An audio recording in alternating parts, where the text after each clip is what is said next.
Fourth race on the card is the big one. It's the Cheltenham Festival Gold Cup. This is a Grade 1 race over 3 miles and 2. This is the one that everyone is going to be involved in. This is the one that everybody wants to see. It's the cherry on top of the cake at this year's festival. Favourite is Might Bite for Nicky Henderson at 3-1. He's won on every completed 3-mile start.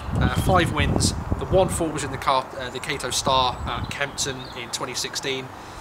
He won a Class 4 race literally by miles. If you go and look into Might Bite's form on the Racing Post or on at the races for those 2 sites alone, you'll see that it says the word distance. It won't even give you the lengths because it's more than 99. So when I'm saying miles, I'm being quite truthful.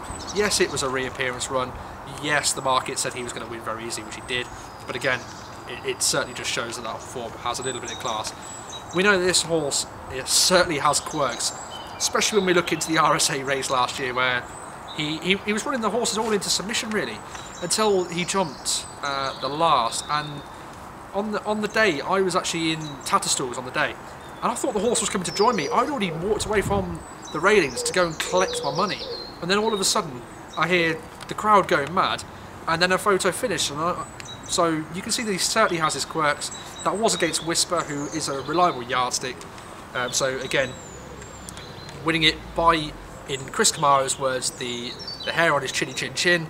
It literally was that alone. He then won the Milled Mate at Aintree by 2 lengths, again from Whisper. So again, retained the form with Whisper. Got a little bit closer this time. He behaved all the way through, which was certainly something good to see.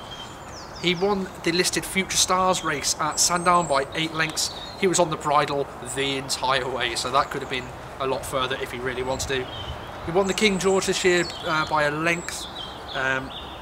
He led for the majority of it. He was having that little bit of dispute with Bristol Demai throughout. He was working quite hard at the end, although I think it was safe to say that the horse wasn't exactly behaving himself. I think 2016 at Kempton was still in his mind. He was idling quite a fair bit as well. Is he going to stay the extra 2 furlongs? That's the question that everybody is going to be asking. He's not raced on anything worse than soft ground, so if it does go heavy, that could also be another angle to look into it. Second horse in here is Colin Tizard's 11-2 charge. That is Native River. Now, Native River ran in this last year. He did really well. He came 3rd, beaten just under 3 lengths by Sizing John. He ran in a Grade 2 race. It was just a 3-horse race on very soft ground at Newbury, beating Cloudy Dream. That race was very, very breathtaking, considering we hadn't seen the horse for such a long time. Question again, it's the same thing with Might Bite. Will he stay? If he stays, big player for me. Sizing John, last year's winner, is in the market at 6-1 for Jesse Harrington. Now, this horse has gotten a little bit off the boil. It needs to improve. We've not really got to the bottom of why he was so disappointed last time out when he was 7th over in Ireland. If they can work out what that problem was, rectify it quickly, he could play in here. I do have that reservation. It's always going to be in the back of my mind. I'm not quite sure I'll be backing him this year. He did beat Jackadam at the Punters Festival as well, and again in 2017 in December. So for me, he could be a player. Won the Gold Cup last year, so he certainly knows what it takes to win this race and over this sort of distance. Our Duke is another Jessica Harrington horse in here. That's 7-1. A couple of disappointing runs in November and February for this horse, with a bit of an injury concern. However, last time out, he ran in the race with Presenting Percy. He just about beat Presenting Percy. That was in the Red Mills. As you can see, Presenting Percy is a favourite for one of the other races on the festival this year. So it does appear to be quite strong form when it comes to it. That was on heavy ground at Gowran Park. He has got patchy form over this distance, so that is a question that I'd ask. But he's certainly a horse I'd be putting a P for potential next to. I think he could run a huge race. Road to Respect is a horse that won here last year. Won the Brown Plate last year by 6 lengths, just being pushed out. I was on that horse that day, not literally, obviously, but I was backing it in the market. I was very happy to see this horse win. I think I got it around 18-1, so it was a big win for me, and I was quite happy to see him coming home, and I'm quite happy to see him coming back this year and to have a crack at the Gold Cup. He's 2 from 3 over this distance. He was beaten by Outlander on his other start. It's a Grade 3 and a Grade 1 win over here. He still has a tendency to jump a little bit left, so that could play against him slightly here. Although, as it's turning in, it could also help him. I would want the horse to jump a little bit straighter for me though, but he is still a big player in this market. Kilotar Vic is Willie Mullins' charge at 10-1. Now, he beat Thistlecrack. Yes, Thistlecrack over this distance in 2015, just when Thistlecrack was getting going. That was over hurdles. He fell on his only start over this distance. However, the fall was at the last when leading, so it wasn't like an early exit. It wasn't like he was under pressure. He was comfortably leading the race. Could play a part if he comes with the distance and the jumping hasn't had any problems or implications on the horse since.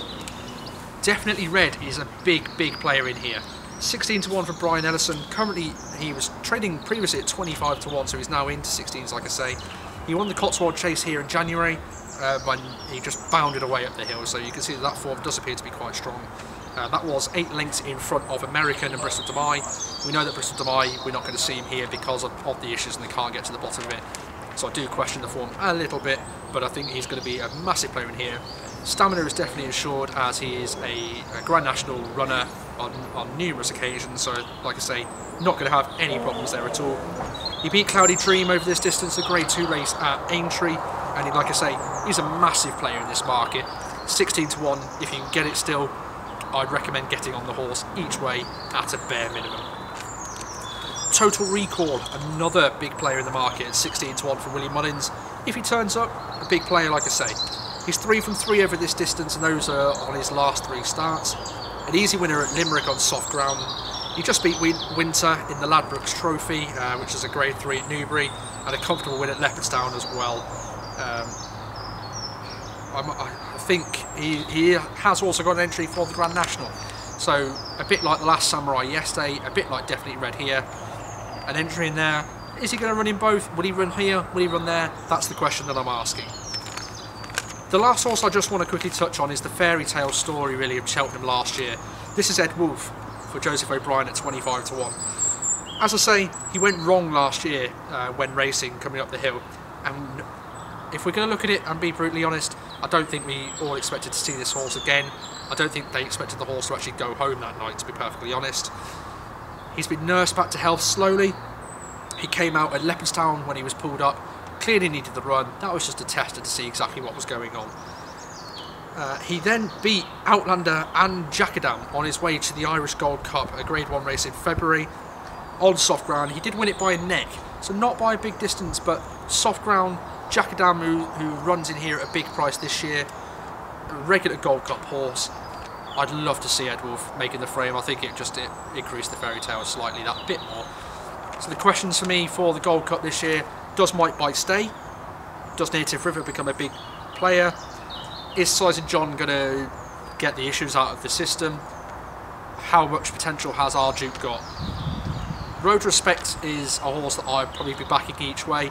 I've got Mike Bite in a double to win the King George in this, so that's the angle that I'm playing.